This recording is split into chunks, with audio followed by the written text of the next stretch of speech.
What's up, everybody? I'm Jack Slater, aka the Comic Outlaw, and hell yeah! I hope you're ready to go back to the world of weird. Yeah, I'm talking about the Sensational She Hulk, issue 30. Yeah, there's a game being played with a bunch of students. They're bringing people in from different times, different villains, different strokes for different folks, you might say. And Jennifer's day is definitely going up in smoke, if you know what I'm saying. Anyways, Change of State Part 2. A big ship has appeared out of nowhere. Jennifer's having a very odd day. People are teleporting in and out. Wolverine teleported in a little while ago. And she's flying up to this ship to find out what it is. She's also taking a bunch of scientists with her. A lot of good they're going to do in a situation like this. But anyways, it is Apocalypse. Yeah, my boy Apocalypse is there. And you got to love his wing game, man. That man knows how to come in style. Anyway, She-Hulk stands ready, getting ready to beat him down to the ground. But this is Apocalypse we're talking about. Super strong, super strength. And apparently his head can fly off and do all kinds of different stuff. And the ship is getting ready to annihilate the city. Of course, these kids push the teleport button and teleport Apocalypse away, realizing what a mistake it was to bring him there in the first place. But the ship disappears too, and they're in the middle of the air. And just like any good cartoon, they start plummeting to the ground. Now, these college kids are trying to figure out what they're going to do. Their headmaster, the guy that's actually controlling everything, is webbed up right now by Spider-Man. So they decide to bring in some superheroes that fly to kind of save the situation. Thor, Iron Man, Human Torch, and the Silver Surfer. That is an impressive roster to bring in. Anyways, these kids are happy. They saved everyone. They saved the car. And the game continues.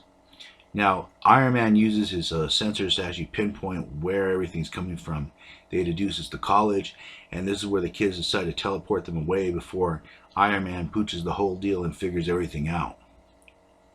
So, again, they push the button, and these guys disappear, leaving She-Hulk to wonder what's going on. Since they said the power surge was below the building, that's where she's heading. And this leaving the other scientists debating and wondering what the hell is going on. Meanwhile, the students are panicking, wondering what they're going to do and how they're going to free their teacher. They need him now, but Wheeze seems to know him from somewhere. He seems familiar. Something from her past, and she was a superhero back in the day. But anyways, the students get an idea to throw up a distraction since she's trying to figure out who he is. And they bring in a big distraction. Man, it is the Hobgoblin. What a cool character just to bring in random. I mean, if I was writing this, I'd be like, yeah, let's throw in the Hobgoblin. Anyways, the Hobgoblin starts doing what he does. He starts blowing things up with pumpkins, wondering where Spider-Man is. He was probably robbing somebody, knowing him.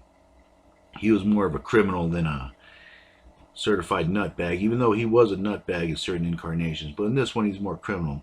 Anyways, they make him disappear because they realize he was too deadly of a distraction. And this makes Wheeze even more suspicious because this guy was talking to someone. So he suggests to his students maybe a scientist would help dissolve this webbing. So they bring in the best, Reed Richards, the big daddy of science himself. Now this is a critical mistake. I mean, Reed is a super smart man. He would be able to figure it out. But the webbing's already dissolving.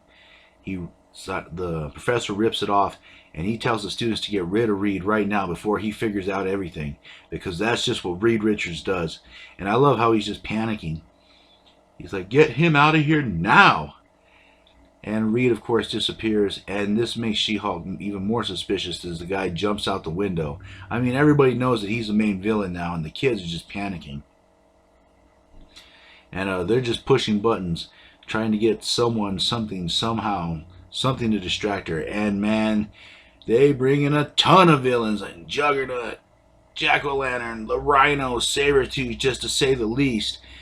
And these are some of the most random group of villains. I just love how they're fighting and debating about which villains to bring in. And this is just one big fight. So let's get ready to rumble. And of course, the villains are turning on each other, to doing their own thing. Juggernaut, of course, is smashing stuff. You know, they're just shocked that they're there, so they're just wrecking the place. And of course, this might be too much. a little too much, but the students are just having a good time. I mean, this is just like them having their own demented version of a comic book, as She-Hulk and everyone else kind of runs out trying to figure out what they're going to do next. And She-Hulk has to get to their base, their location, to stop this once and for all, to actually hit the source. So that's what she's doing, and she smashes her way through. The students, of course, are shocked and surprised.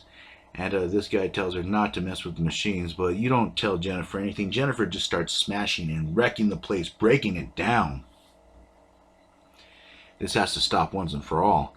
I mean, Apocalypse, all these other guys appearing out of nowhere, and of course they disappear back in their times. She's getting ready to lay the smack down on him, and this is where Wee says that, yeah, he was a villain back in the day.